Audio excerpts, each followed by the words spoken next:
এইভাবে যদি সামুদ্রিক টুনা মাছ আপনি রান্না করেন, কষা করেন, তাহলে এর সুগন্ধি পুরো পেট আপনার ভরে যাবে। আর এই মাছটা এতটা মজা, এইভাবে যদি রান্না করেন আপনি একবার খেলে বারবার খেতে মন চাইবো। আসসালামু আলাইকুম ফ্রেন্ড, সবাই কেমন আছেন? আশা করি আল্লাহর রহমতে সবাই ভালো আছে। আমি আলহামদুলিল্লাহ অনেক ভালো আছি। তো এই যে দেখুন, এখানে কিছু মাছ নিয়েছি। এই মাছটা আমি কষা করব। তো এটা আমি প্রথম হলুদ মরিচ দিয়ে মেখে রাখবো 10 মিনিট। মেখে তারপর আমি ভেজে নেব। সবাই ফুল ভিডিওটা দেখবেন, আজকের ভিডিওটা খুবই ভালো লাগবে। সামুদ্রিক মাছ বিদেশে বিশেষ করে দেশি মাছ একটু কমই পাওয়া যায়, মানে সামুদ্রিক মাছটাই বেশি পাওয়া যায়, কারণ এখানে বিশাল সাগর আছে, সাগরের লবণাক্ত পানি। আর এখানে সবই লবণাক্ত, মানে ফ্রেশ মাছগুলো পাওয়া যায়। তো মাছগুলো ভেজে নিতেছি। দেখুন এখানে আমি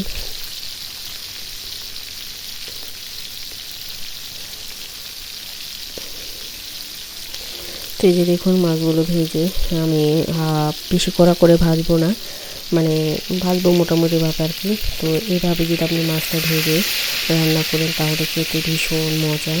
তো এই মাছ আমার কাছে খুবই মজা লাগে। হয়তো বা অনেকের কাছে ভালো লাগে না। তো সবার মুখে টেস্ট বা স্বাদ তো আর এক না, এক একজনের এক এক রকমের। তো যে যেভাবে খায় সেভাবে, তো আমি যেভাবে খাই সেভাবে এখন মাছগুলো ভেজে রান্না করে নেব। তো এখানে পেঁয়াজ গোল গোল করে পেঁয়াজ কেটে নিয়েছি। তারপরে এখানে আমি পেঁয়াজ টমেটো দিয়ে দেব। তো এই যে দেখুন পেঁয়াজটা আমি ভেজে নিতেছি ভালো করে।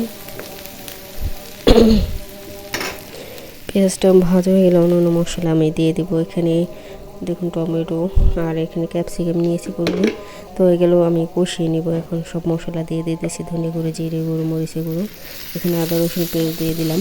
এখন পেঁয়াজের সাথে আদা রসুন পেস্টটা ভেজে তারপর আমি অন্য মশলা দিয়ে দেবো।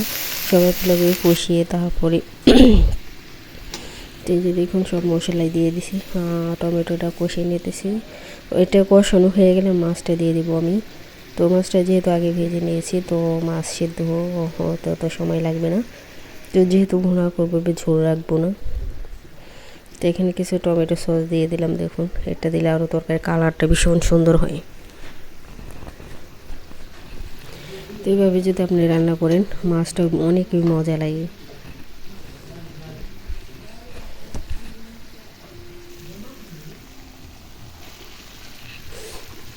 টমেটো কষানো হয়ে গেছে, মাছটা দিয়ে দিলাম।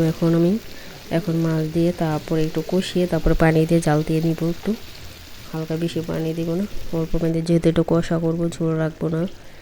অল্প একটু পানি দিয়ে দিলাম। এই পানি দিয়ে এখন আমি মাছটা পুরো কষিয়ে নেব। টুনা মাছ কার কার পছন্দ সবাই কমেন্টে জানাবেন। আমার তো অনেক পছন্দ, অনেক মজার, মানে এর ফ্লেভারটা একটু ইলিশ মাছের ফ্লেভার। তো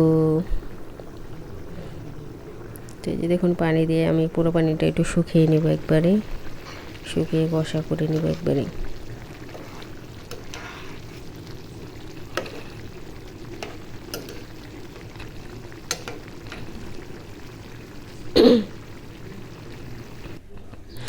তারপরে যে দেখুন আরেকটা মাছ, এটা হচ্ছে, এটাও সমুদ্রের মাছ। এটাকে সিমরিন কি মাছ জানি বলে। তো এই মাছটা তো আরও মজা, অনেক মজা এই মাছটা, মানে একবার খেলে আপনার বারবার খেতে মন চাইবো। যারা খান নাই একবার, এই মাছটা হয়তো বা দেশে পাওয়া যায় না, কিন্তু অনেক মজা এই মাছটা। তো এই মাছটা আমি কীভাবে কাটি সবাই দেখতে থাকুন। এটা কেটে আমি এটা শুধু ভাজা করব। এখানে 3টা মাছ আছে, 3টা মাছ আমি এটাই ভেজে খাবো। ভেজে খেলে বেশি ভালো লাগে এটা। তো রান্নাও করা যায়, রান্না করে খাওয়া যায়, কিন্তু এই মাছটা অনেক মজা। তো যারা খান নাই একবারও, যারা দেশে আছেন, বাংলাদেশে এই মাছ পাওয়া যাবে না। এটা বিদেশে হয়তো পাওয়া যাবে, যারা অন্য বিভিন্ন দেশে থাকেন। তবে সব দেশে পাওয়া যায় কিনা আমি জানি না। তো এই মাছটা উপরে একটু কালো থাকে, একটু মানে ছুরি দিয়ে দিলে, ডলা দিলে উঠে যাবে। ছুরি দিয়ে এখন উঠিয়ে নেব এটা সবগুলো।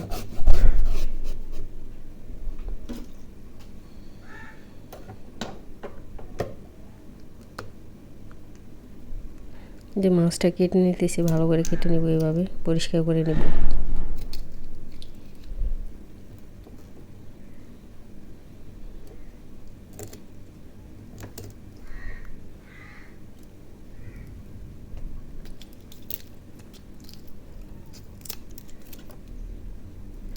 তো অনেকে আছে কেচি দিয়ে মাছ কাটতে পারে না, আবার অনেকে পারে, তবে কেচি দিয়ে মাছ কাটতে সুবিধা বেশি বটির থেকে। তো আমি দুটোটাই দিয়ে মাছ কাটতে পারি, ছুরি দিয়েও কাটতে পারি, বটি দিয়েও কাটতে পারি। তো বিদেশে বটি পাওয়া যায় না বেশি, মানে বটি কমই পাওয়া যায়। তো ছুরি দিয়ে মানে কাটি আমরা মাছ, বেশি কেচি আর ছুরি দিয়ে। তো কেচি দিয়ে যে ফোরমোর এগুলো কাঁঠা মাংস এগুলো কাটি, আর ছুরি দিয়ে অন্য কাটি।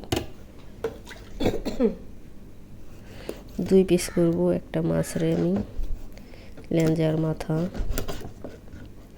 ভাজা মাছ একটু বড় বড় সাইজ হইলেই ভালো লাগে, মানে ছোট একবার ছোট ছোট পিস খেতে ভালো লাগে না, এক পিস খেলেই জানি মনটা ভরে যায়।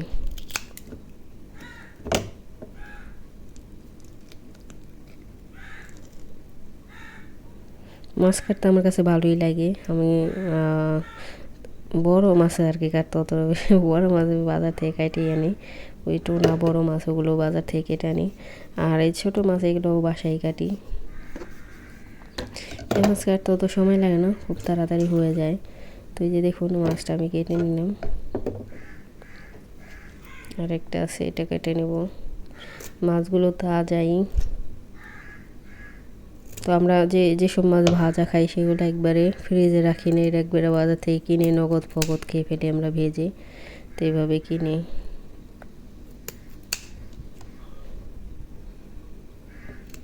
এই মাছটা ভাজা অনেকই মজা, যদি সাথে একটু ভর্তা থাকে বা বেগুন ভাজা বা যে কোনো একটা ভাজি থাকে, এটা দিয়ে খেতে অনেক ভালো লাগে আমার কাছে, ভাজা মাছ দিয়ে। গরম ভাত দিয়ে বেশি মজা, ঠান্ডা ভাত দেওয়া তো বেশি ভালো লাগবে না। কাটা হয়ে গেছে, ধোয়া পরিষ্কার করে হয়ে গেছে, এখন মশলা দিয়ে মেখে 10 মিনিট রেখে দেব।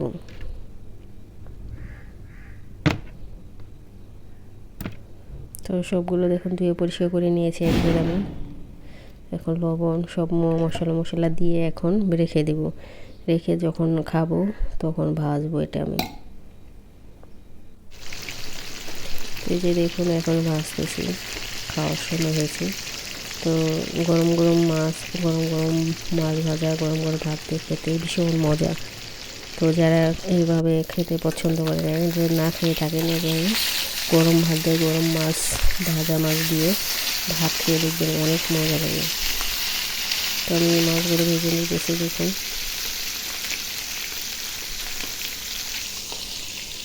তো সবগুলো ভাজা হয়ে গেছে দেখুন।